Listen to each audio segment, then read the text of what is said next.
યોજીને ભાજપ યુવા મોરચા દ્વારા ભવ્ય પ્રભાત ફેરી યોજાઈ.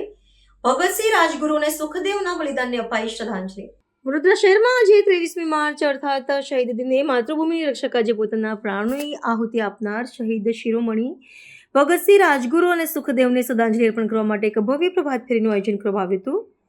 ભારતીય જનતા પાર્ટીના યુવા મોરચા દ્વારા વહેલી સવારે 7:30 વાગે ન્યાય મંદિરના કોરા પાસેથી આ દેશભક્તિ સફર યાત્રાનો પ્રારંભ કરવામાં આવ્યો હતો. વર્ષ 1931માં આજના જ દિવસે અંગ્રેજી શાસન સામે અડગ ઊભા રહીને હસ્તમુખે ફાંસીના માંચડે ચડી જનાર આ વીર સપૂતોના બલિદાનને રાષ્ટ્રએ આજના પવિત્ર દિવસે ભાવભીની અંજલિ પાઠવી હતી.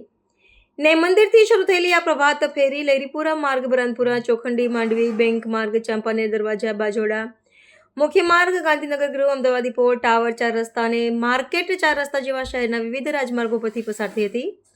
આ યાત્રાનું મુખ્ય આકર્ષણ યુવાનોની વેશભૂષા હતી, જેમાં એક યુવતીએ ભારત માતાનું અને 3 યુવાનોએ શહીદ ભગતસિંહ રાજગુરુ તથા સુખદેવનું સ્વરૂપ ધારણ કર્યું હતું. ધ્વનિ પ્રસારક યંત્રો પર વાગતા દેશભક્તિના ગીતોની ગુંજ અને ભારત માતા કી જય તથા શહીદો અમર રહો જેવા ગગનભેદી નારાઓથી સમગ્ર શહેરનું વાતાવરણ રાષ્ટ્રપ્રેમથી તરબોળ બની ગયું હતું. શહેરના વિવિધ વિસ્તારોમાં પરિભ્રમણ કર્યા બાદ આ પ્રભાત ફેરી લાલકોટ સ્થિત શહીદ ભગતસિંહ ચોક ખાતે સંપન્ન થઈ હતી, જ્યાં શહીદ ભગતસિંહની પ્રતિમાને પુષ્પમાળા અને શ્રદ્ધાસુમન અર્પણ કરી વીર શહીદોને નમન કરવામાં આવ્યા હતા. ભારતીય જનતા પાર્ટીના યુવા મોરચા દ્વારા છેલ્લા 1 વર્ષોથી શહીદ દિને આ પ્રકારની યાત્રા યોજીને યુવા પેઢીમાં દેશપ્રેમ જગાડવાની પરંપરા જાળવી રાખવામાં આવી છે.